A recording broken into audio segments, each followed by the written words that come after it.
आज हम HT और KI मेरिडियन के बारे में डिटेल से जानेंगे। HT और KI मेरिडियन पेयर बनाती हैं साथ में एक दूसरे के साथ। HT मेरिडियन चेस्ट से शुरू होकर लिटिल फिंगर तक आती है और KI मेरिडियन फुट के सोल से, पाँव के नीचे से शुरू होकर चेस्ट तक आती है। ये दोनों मेरिडियन पेयर बनाती हैं। सबसे पहले HT मेरिडियन। HT मेरिडियन के इम्पॉर्टेंट पॉइंट्स हैं HT1, 3, 7 एंड 9। सबसे पहले HT1।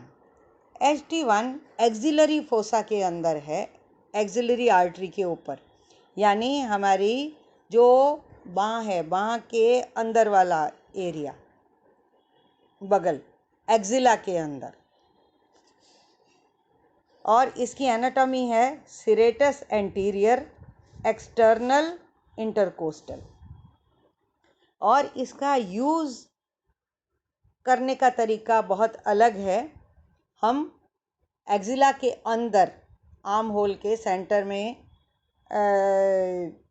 लंबा प्रेशर देते हैं, जिससे कि एक्सिलरी आर्टरी के ऊपर दबाव पड़ता है और उस पर प्रेशर देने और थोड़ी देर के लिए प्रेशर दिया, फिर छोड़ दिया, फिर प्रेशर दिया, फिर छोड़ दिया, ऐसे करने से HT मेरिडियन में जो ब्लॉकेज है वो दूर होता है। और जिनके अंदर पुअर ब्लड सर्कुलेशन है, ओल्ड एज में कोल्ड हैंड एंड फीट हैं और हाथों में नमनेस है, उसके लिए हम HT1 के पॉइंट को यूज़ करते हैं। सेकंड नंबर पर है HT3। HT3 हमारी एल्बो की क्रीज में है। एल्बो की क्रीज का अंदर वाला कोना, medial epicondyle of the humerus, छोटी उंगली वाली लाइन में ही हमारी क्यूबिटल क्रीज यानी हमारी एल्बो क्रीज में है। और इसकी एनाटॉमी है origin part of wrist flexor. Wrist flexor का ओरिजिन यहाँ से होता है। और ये गोल्फर एल्बो बीमारी के लिए यूज़ होता है। गोल्फर एल्बो उस बीमारी को कहते हैं जब एल्बो के अंदर वाले कोने, मीन्स मीडियल एपिकॉन्डाइल वाली जगह पर पेन होती है, तो उस पेन को गोल्फर एल्बो कहते हैं। Next is HT7। HT7 as the wrist anterior crease, wrist की एंटीरियर क्रीज पर के मीडियल एंड पर है। और इसकी एनाटॉमी है अल्नर नर्व, यानी रिस्ट पर जब हम नाड़ी चेक करते हैं जिस जगह पर, एग्जैक्ट उसी जगह पर ये पॉइंट आता है। और ये कार्डियक प्रॉब्लम के लिए, किसी को हार्ट की कुछ प्रॉब्लम हो और उसके साथ साथ अल्नर नर्व न्यूरोलजिया, यानी अल्नर नर्व की कंप्रेशन या उसमें झंझनाटी होना या उसमें किसी भी तरह की परेशानी होना, उसके लिए ये पॉइंट यूज़ होता है। Last is HT9। HT9 छोटी उंगली के नाखून का बाहर वाला कोना है और ये checking all the 12 meridian points के लिए है। तो HT मेरिडियन 4 पॉइंट 1, 3, 7 एंड 9। अब हम बात करते हैं KI मेरिडियन की। KI मेरिडियन का रूट है, ये हमारे फुट सोल से, हमारे पाँव के तले से शुरू होकर चेस्ट तक आती है। KI मेरिडियन के 4 इंपॉर्टेंट पॉइंट हैं, KI1, KI3, KI6 and KI10। सबसे पहले KI1 नंबर का पॉइंट हमारे फुट सोल में है, यानी पाँव की तली पे नीचे, जहाँ हमारे पाँव की गादी, हमारे अंगूठे के नीचे पैर में एक गादी जैसी होती है और चारों उंगलियों के नीचे भी एक गादी होती है।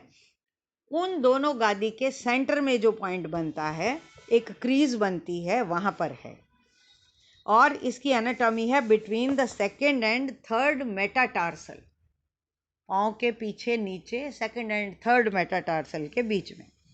और इसकी बीमारी है cold feet, tiredness, weak energy, energy deficiency in senior citizen.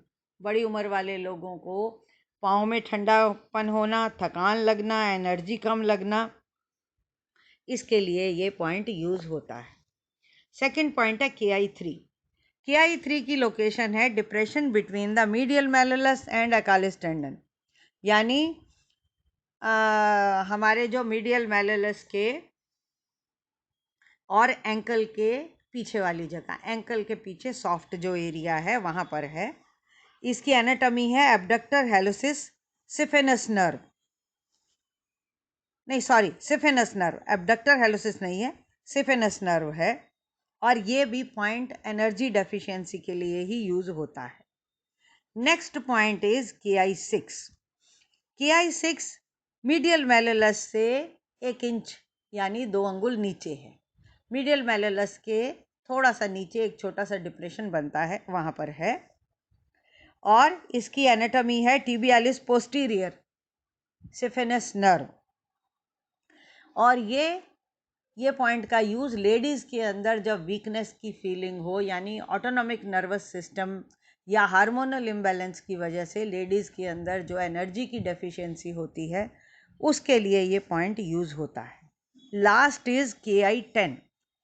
KI10 number का पॉइंट हमारे नी की पॉप्लिटियल फोसा की क्रीज में है, उसका अंदर वाला कोना, पॉप्लिटियल फोसा की क्रीज का अंदर वाला कोना है। और एनाटॉमी है depression between semitendinosus and semimembranosus. ये दोनों टेंडन्स के बीच में एक डिप्रेशन बनता है, वहाँ पर है ये पॉइंट। और ये साइटिका, हेमिप्लीजिया और एनर्जी डेफिशिएंसी के लिए इस पॉइंट को यूज़ करते हैं। तो KI मेरिडियन के 4 इंपॉर्टेंट पॉइंट हैं, KI1, 3, 6 एंड 10। तो इसके साथ हमारी यिन मेरिडियन की 6 की 6 मेरिडियन की पूरी डिटेल, उनकी लोकेशन, उनकी बीमारी और उसकी एनाटॉमी के हिसाब से हमारा ये वाला चैप्टर पूरा हो जाता है। अब नेक्स्ट लेक्चर से हम रिवीजन शुरू करेंगे, उसकी डिटेल आपको बाद में दे दी जाएगी। Thank you.